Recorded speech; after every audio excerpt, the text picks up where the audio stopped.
Bonjour à toutes et à tous, on commence cette revue de presse en France. Les pelouses de l'Hexagone vibraient pour les 32e de finale de Coupe de France.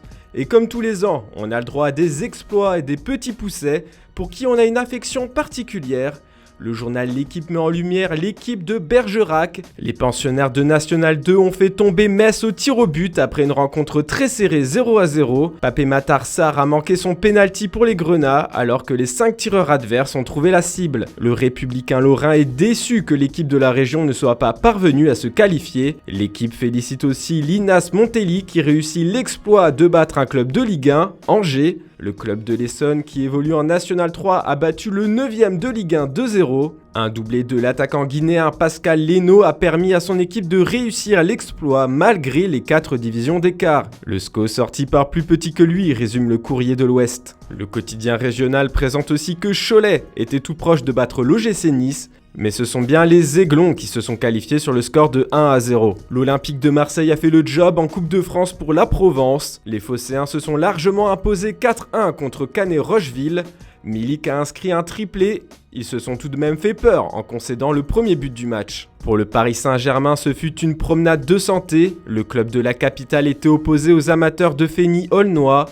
Malgré une légère revue d'effectifs, les Parisiens ont pu compter sur Kylian Mbappé. Le natif de Bondy y est allé de son doublé, portant ainsi son total de buts à 51 unités sur l'année 2021. C'est le premier joueur à atteindre un tel total en France depuis Jean-Pierre Papin en 1991. Au final, les hommes de Pochettino l'emportent 3-0. Aujourd'hui, c'est son anniversaire, alors le Parisien est revenu sur 23 chiffres clés de sa jeune carrière. 23, comme son âge bien évidemment. Pour ne citer que les plus marquants, 53 comme son nombre de sélections, 31 son nombre de buts en Ligue des Champions, 4 comme son meilleur classement en Ballon d'Or et son nombre de titres de champion de France. Le quotidien régional met aussi en avant les revenus qu'il aurait touchés en 2021 selon Forbes, 40 millions.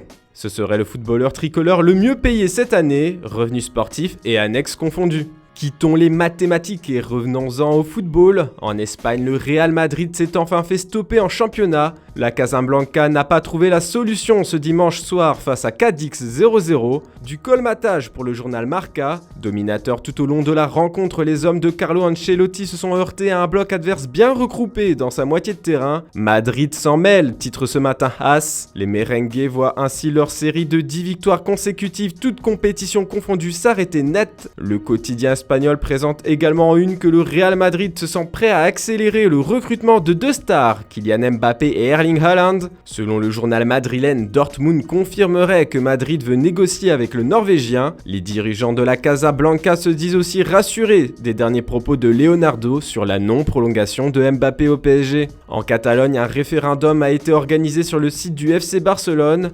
L'avenir est déjà là, s'exclame le Mediasport. Car comme le présente le journal Mundo Deportivo sur sa une, les socios ont décidé de voter en faveur du plan de financement proposé par l'Espaï Barça, un projet de grande envergure qui a pour principal objectif de moderniser et de consolider les infrastructures du club comme le Camp Nou et le centre d'entraînement. On part en Italie ce matin, la Gazzetta dello Sport met en avant la colère du Milan. Dans le choc au sommet de la 17e journée de Serie A entre l'AC Milan et Naples, la victoire était primordiale pour ne pas se laisser distancer par l'Inter, seul en tête du classement. Ce sont les Partenopei qui se sont imposés 1-0 à San Siro, mais une scène surréaliste s'est déroulée en fin de rencontre. Alors que Franck Kessié pensait avoir offert le match nul à son équipe en toute fin de rencontre, l'arbitre a désigné après aide de la VAR qu'Olivier Giroud, qui venait de remporter un duel aérien et qui est resté allongé au sol bloqué par Juan Jesus, est hors jeu. Ça ne va pas comme ça, titre le journal au papier rose. L'Inter, championne d'hiver, s'exclame de son côté Tuttosport. Avec cette défaite des Rossoneri, les Nerazzurri sont seuls en tête du championnat italien. Le Corriere dello Sport a souhaité aussi mettre en lumière ce matin l'excellente année de la pépite de la Fiorentina, Dusan Vlahovic, qui a réalisé un record que seul Cristiano Ronaldo avait effectué pour l'instant. Le Serbe a marqué 33 buts en Serie A en 2021. Il aurait aimé inscrire le but de plus hier, mais il a été remplacé contre Sassuolo. Au moment du changement, il était très en colère contre son entraîneur qui souhaitait le préserver. Il lui reste 90 minutes mercredi à Vérone pour essayer de dépasser le phénomène portugais. Sur Instagram, il a assuré avoir faim de but. Une autre personne était très en colère hier et c'est Jürgen Klopp. Pour The Sun, ce matin, il était même comme un tonnerre.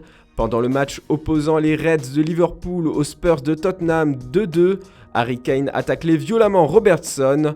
Il était très proche de lui briser la jambe. Pour l'entraîneur allemand et The Guardian, c'était 100% un rouge que méritait le buteur anglais. Quelques minutes plus tard, Liverpool aurait mérité un penalty, mais il n'a pas été accordé après consultation de la VAR.